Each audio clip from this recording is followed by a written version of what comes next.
This is a quick whiz through the pages that you will see as a judge if you've been set up for judging on Skorie. So let's have a look at the simple case, and we're going to look at day 2 of the recent classic event. If I go in here, I can see the competitions that were judged. Let's have a look at, firstly, let's have a look at the sheets from that day. So these are your individual score sheets. You can go in and select a particular one. I'm in there, I think. Yes, well, we'll skip past that one. And if you want to go and have a look at the detail of them, then you can just click in. This is a quick summary chart. You can see the 6s in the middle, everything better than 6 to the right, and everything less than 6 to the left. We've got a standard colour scheme throughout the system, so they're sort of bluey green going up to purple, and here they're yellow fading out to very light colour at the bottom. You've also got a quick summary, so you can check your collectives, non-collectives, and your overall averages. As you know, normally you'd expect a slightly higher value in the collectives than you would in the non-collectives.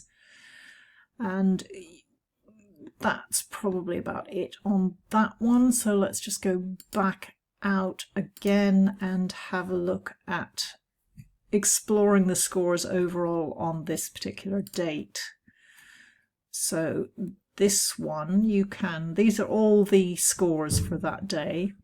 If you want to look at just yours, say, and see what the spread is, you can see you've got compared to everyone else, you've got a pretty good spread. You didn't hammer anybody in particular, and you gave some nice high marks there. If you want to look at, for example, what it took to win, so here we can see the winning classes. I guess that one is probably, maybe there was only one person in that particular class, and the highest score for the day was a freestyle. So let's go back to the main page here and have a look at the classes individually. So let's have a look at the heat map first for the Novice Championship. So here are all the results. Again, we've used that standard colour scheme. The light yellowy are low ones, the blue ones are high ones. We've got a 9 there. Have we got any 10s? No, 9 is the highest. So this is the average score, sorry, the average mark for each of these movements on the left-hand side here. So looks like the working trot scored consistently well. Show some medium canter strides was about average. Lots of nice trot and canter paces marks there.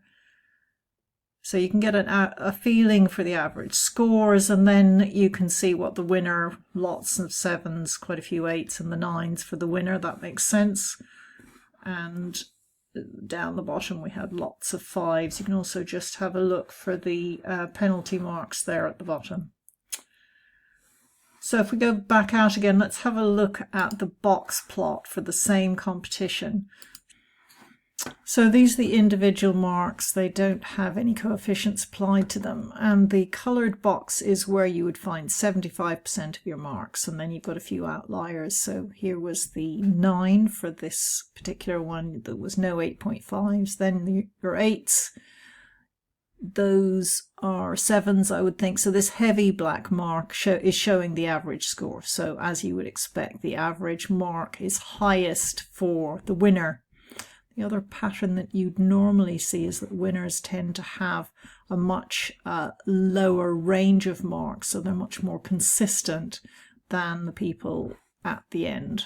Okay, that's not quite true here. That was a nice consistent one, but that's the general pattern you would expect. So let's just go back again and back to our original dashboard here. If we scroll up and click on dashboard, that gets back to the list of competitions or events that this judge has been involved in. And let's just have a look at day 1, because this one had some competitions with 2 judges in it.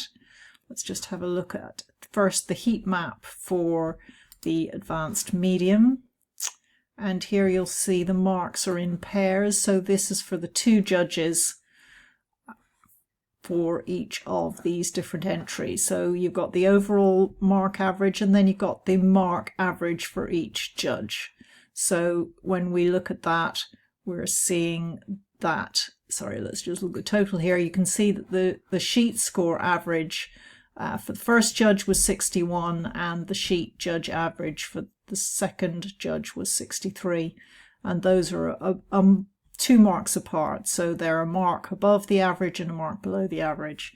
And then these figures are just saying for each individual test, how much did the judges differ from the average. So one judge is marking about 1 mark higher and 1 mark lower than average.